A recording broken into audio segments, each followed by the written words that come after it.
Mag-unbox ta karon og mga lapis nga gikan ni sila og India, pero wala ni nako gipalit og India, kundi gihimo ni sila dito sa India.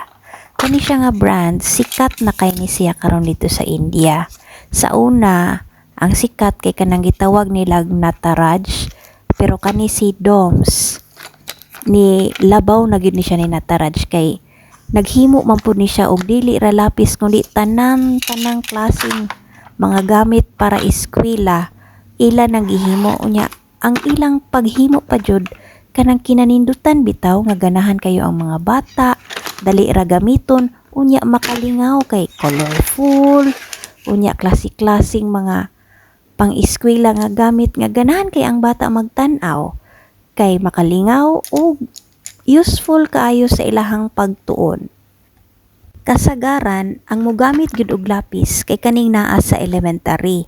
Pero sa tan-aw nako maski high school siguro mogamit pa man gihapon og lapis para pag drawing. Pero kung maingon tag ka nang musuwat na sa mga notebook, sa pag-take og mga exam, murag ballpen na gyud basta high school o college. Pero tan-aw nako maayo man gihapon nga panagsaan nato nga mogamit ta og lapis sa atong pagsuwat. Kay lahi gyud ang pamati kung lapis ang atong gunitan sa atong kamot. Kay ang lapis magud kahoy ang gigamit sa paggama sa lapis. Ikumpara nimo og ballpen nga plastic kasagaran or naay mga metal kana ng mga mahalon. Pero kung lapis, kahoy siya sumurag close to nature kaayo ka.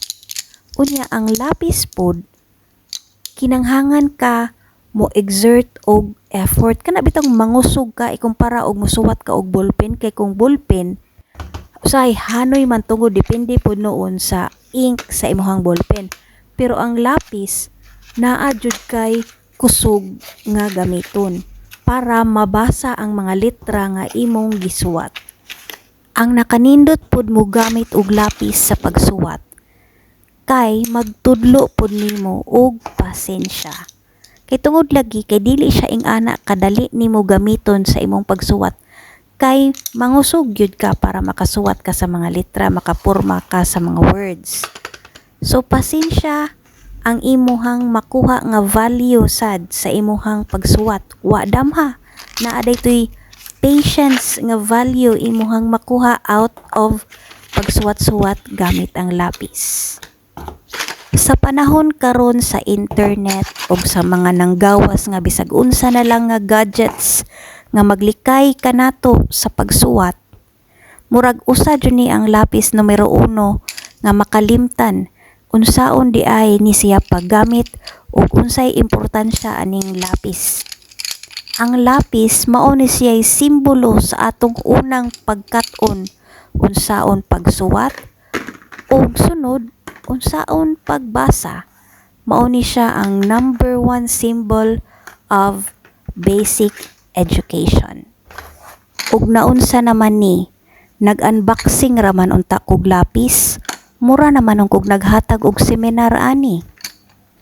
Hinaot di mo makalimot mogamit og lapis panagsaan lang gud na makamoy Mongol number 1 din ha.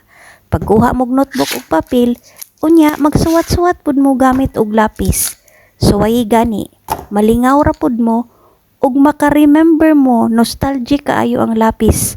Posible usa sa mahinumduman nimo kinsa matong classmate nako pag grade 1 uy nga sigig panguhit kay mangayog papel or mangayog snacks or manghuwam sa akong lapis. Di ba lingaw kaayo? Og diri nakutob ang akong handumanan sa usa ka lapis.